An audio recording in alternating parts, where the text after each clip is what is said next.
Praise the lord. ఈ కథ నిర్గమకాండం 32 అధ్యాయం నుండి తీసుకోవబడింది. ఇది మోషే, ఇశ్రాయేలీయుల ప్రయాణం, వారి విశ్వాసం యొక్క పరీక్ష మరియు వారి పతనాన్ని వివరిస్తుంది.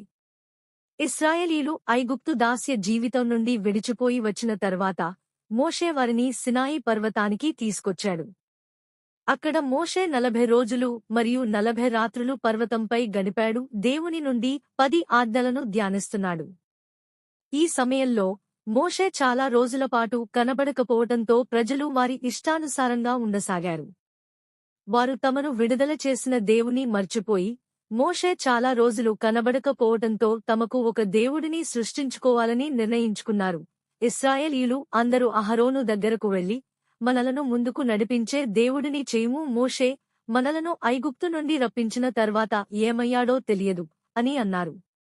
దానితో అహరోను ఆలోచించి అహరోను చేతి బంగారం తీసుకుని, అందరి దగ్గర బంగారం తీసుకుని, వాటిని కరిగించి ఒక బంగారు దూడను చేశాడు. ప్రజలు ఆ దూడను చూసి, ఇదే మనలను ఐగుప్తు నుండి తీసుకొచ్చిన దేవుడు అని ఉల్లాసంగా ఉత్సవాలు ప్రారంభించారు. వారు బలులు సమర్పించి తిన్నారు, తాగారు, గానం చేశారు, నాట్యం చేశారు. ఇది ఒక విగ్రహారాధన ఉత్సవంలా జరిగింది. అది చూచిన దేవుడు సీనాయి పర్వతంపై ఉన్న మోషేతో ఇలా అన్నాడు, నీ ప్రజలు, నీవు ఐగుప్తు నుండి తీసుకొచ్చిన వారు పాపకార్యానికి పాల్పడ్డారు. వారు నన్ను మరచి ఒక బంగారు దూడను తయారు చేసుకుని దానికి పూజిస్తున్నారు. నేను వారిని నాశనం చేస్తాను. దేవునికి కోపం పుట్టింది. అయితే మోషే దేవునిని ప్రార్థిస్తూ, ఓ ప్రభువా, నీవు ఐగుప్తు నుండి గొప్ప శక్తితో వీరిని విడిపించావు. ఇప్పుడు నాశనం చేస్తే ఐగుప్తీయులు ఎట్లా చెప్పుకుంటారు? కరుణ చూపి వీరి పాపాలను క్షమించండి అని ప్రార్థించాడు. దేవుడు మోషేను బట్టి కరుణ చూపాడు, కాని ప్రజలకు పాఠం చెప్పాలనుకున్నాడు.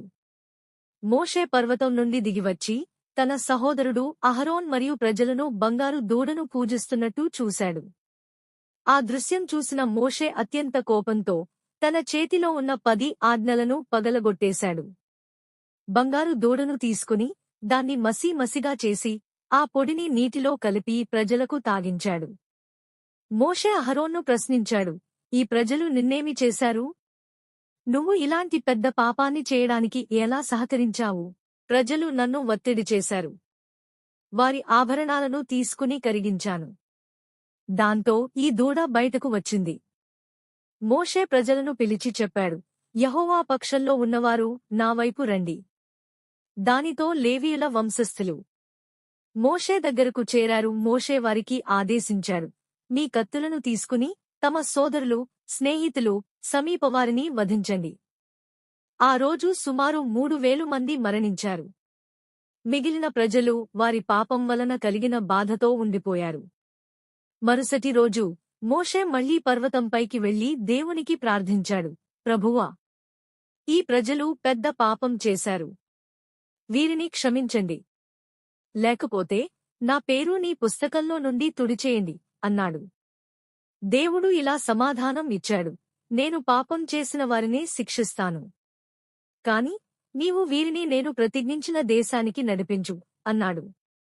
దేవుడు ప్రజలను విడిచిపెట్టినప్పటికీ ఆయన కోపం కొంతమంది మీద పడింది. ప్రజలు తమ పాపాన్ని గ్రహించి దుఃఖించారు. ఈ కథ మనకు శ్రద్ధ, విశ్వాసం, క్షమాపణ మరియు నిజమైన ఆత్మారాధన యొక్క ప్రాధాన్యతను తెలియజేస్తుంది. ఇది ఒక హెచ్చరిక, కష్టకాలంలో దేవుని పట్ల నమ్మకాన్ని కోల్పోవద్దని. తప్పుడు మార్గాలను అనుసరించడం ఎంతటి నాశనానికి దారి తీస్తుందో తెలియజేస్తుంది. మీరు ఎప్పుడైనా తప్పు చేస్తే పశ్చాత్తాపంతో దేవుని ఆశ్రయించండి. ఆయన కరుణతో మనల్ని క్షమిస్తాడు మరియు సరికొత్త అవకాశాన్ని ఇస్తాడు. Thanks for watching.